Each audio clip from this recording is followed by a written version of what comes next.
વાર્તા ચરિત્ર સંગતિ. શ્રી ગુસાઈજીના કૃપાપાત્ર સેવક એક બ્રાહ્મણ પતિ પત્ની હતા. તેઓ એક વખત શ્રીનાથજીના દર્શને ગયા. તે બ્રાહ્મણ સ્ત્રીને શ્રીનાથજીનો અતિશય વિરહ થયો. ઓ શ્રીનાથજી! શ્રીનાથજી તે વિરહ તાપ સહન કરી શક્યા નહીં. તેથી શ્રીનાથજી નિજ મંદિરમાંથી સાક્ષાત બહાર પધાર્યા. તે સ્ત્રીનો હાથ પકડી તેને પોતાની સાથે નિજ મંદિરમાં લઈ ગયા. શ્રી ગુસાઈજી પણ શ્રીનાથજીનું સ્વરૂપ હોવાથી તેમણે આ વાત જાણી. પત્નીના અંતર ધ્યાન થવાથી તેનો પતિ ઘણો દુઃખી થયો. શ્રી ગુસાઈજી તેનો હાથ પકડી તેને ચંદ્ર સરોવર પરાસોલી તરફ લઈ ગયા. ત્યાં એકાંત સ્થળમાં શ્રી ગુસાઈજીએ તે બ્રાહ્મણ વૈષ્ણવને શ્રી ઠાકોરજીની અલૌકિક લીલાના દર્શન કરાવ્યા. તે સ્થળે વ્રજભક્તોના યુથ બિરાજ્યા હતા.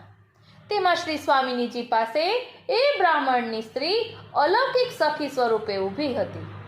તે જોઈને બ્રાહ્મણને પણ શ્રી ઠાકોરજીનો અતિશય વિરહ થયો. તેના પ્રાણ છૂટી ગયા. તે પણ શ્રી ઠાકોરજીની અલૌકિક લીલાને પ્રાપ્ત થયો. એક વખત શ્રી ગુસાઈજીએ ચતુર્બુદ્ધદાસજીને આજ્ઞા કરી.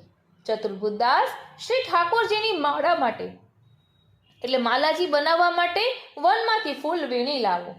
ચતુર્બુદ્ધદાસજી વહેલી સવારે શ્રી ગિરિરાજજીની તળેટીમાં પૂછડી બાજુ વનમાં ફૂલ વીણવા ગયા. ત્યાં તેમને શ્રી ગુસાઈજીની કૃપાથી ગિરિકંદ્રમાંથી બહાર પધારતા શ્રી યુગલ સ્વરૂપના અલૌકિક દર્શન થયા. દર્શન કરી ચતુર્બુદ્ધદાસે કીર્તન ગાયું. ગોવર્ધન ગિરી સઘન કંદરા રૈન નિવાસ કિયો પિય પ્યારી.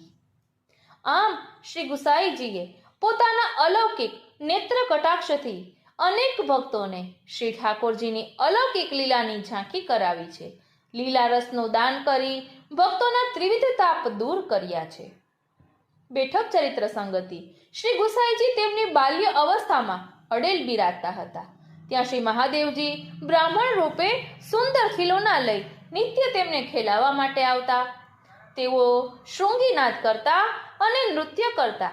તેથી બાલ સ્વરૂપે શ્રી ગુસાઈજી ખૂબ પ્રસન્ન થઈ હાવભાવ અને કૃપા કટાક્ષ દ્વારા શ્રી મહાદેવજીને રસદાન કરતા હતા.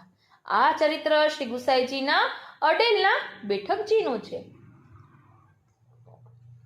કીર્તન ચરિત્ર સંગતિ. કીર્તન સંગતિ. સદા વ્રજહી મેં કરત વિહાર તબકે ગોપ ભેખ વપુધાર્યો અબ દ્વિજવર અવતાર. તબ ગોકુલ में नंद सुवन सब अब वल्लभ राजकुमार.